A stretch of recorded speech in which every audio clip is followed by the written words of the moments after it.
Yeah, I feel like I have to go with Michigan here. Finally, the defending national champ. Right.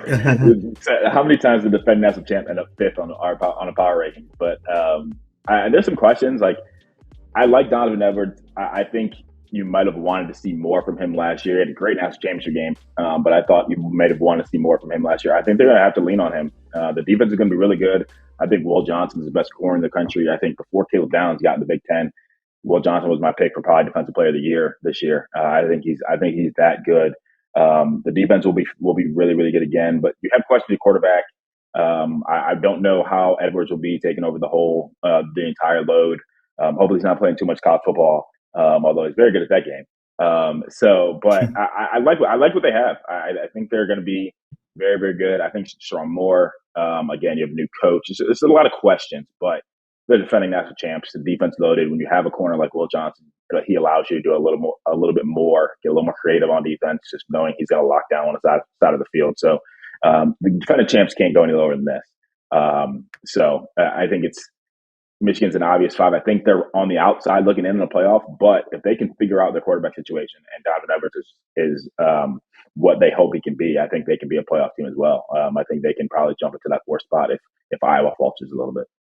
Yeah, Donovan Edwards, weird situation. Guy who had a huge game against Ohio State 2 years ago. You think you've got this kind of two-headed rushing attack.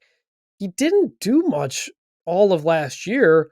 And then the national championship game comes and he has a heck of a game. He explodes and he's on the cover of the video game the next year. If he doesn't do that, who the heck knows? So, are you going to get that Donovan Edwards, or are you going to get the guy who was kind of really hit and miss the previous couple of years?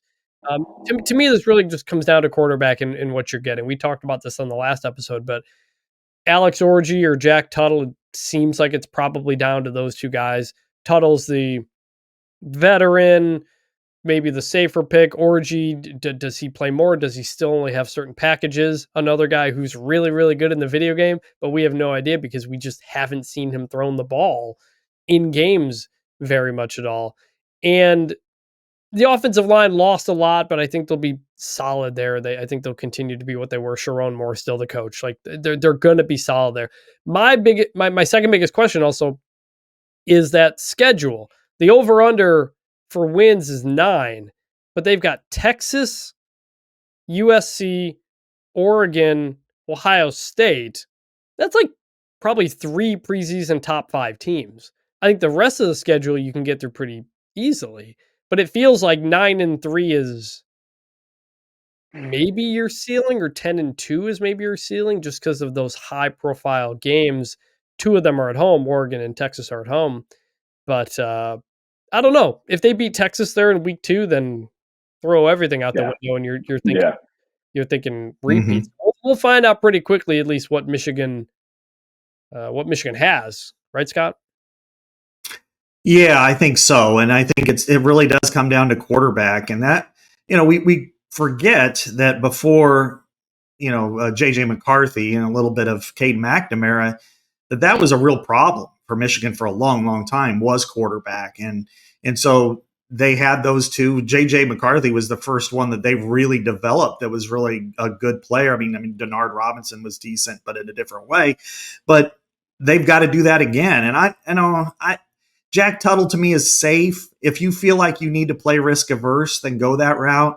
But if you feel like you want to reach a ceiling that the schedule says that they may not have a very high ceiling, I think you got to go with Alex Orji and let him make mistakes. And even though they play Fresno State, which is a decent team in the Mountain West, I think they could struggle there. That's good. Learn how to struggle, because you're going to have to fight through it. The next week, if you lose to Texas, that's okay in this world now with a 12-team playoff. Play well. Texas is good. They're probably better than Michigan right now. And then work your way through the season. Arkansas State, USC at home, Minnesota at home, at Washington.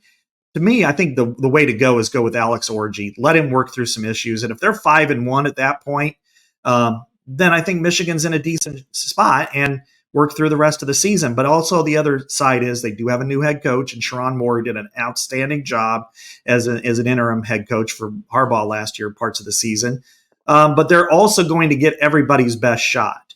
And it's not just because they won the national title, but it's because of well, they did some things along the way that people weren't real happy with, and that was universal. So I would expect this to be a grind for them. I would expect them to have some games that probably shouldn't be close on paper to be very close.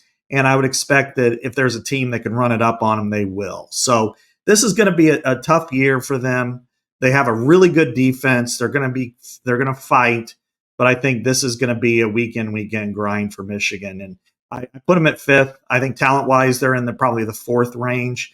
But I just think that with the schedule and some of the adversity they're going to face, and then the quarterback uncertainty is really going to push them into that probably Citrus Bowl, ReliaQuest Bowl range. It was like, I think about the last time Michigan won the championship, 97. The next year, 98, they lose to Notre Dame in week 1.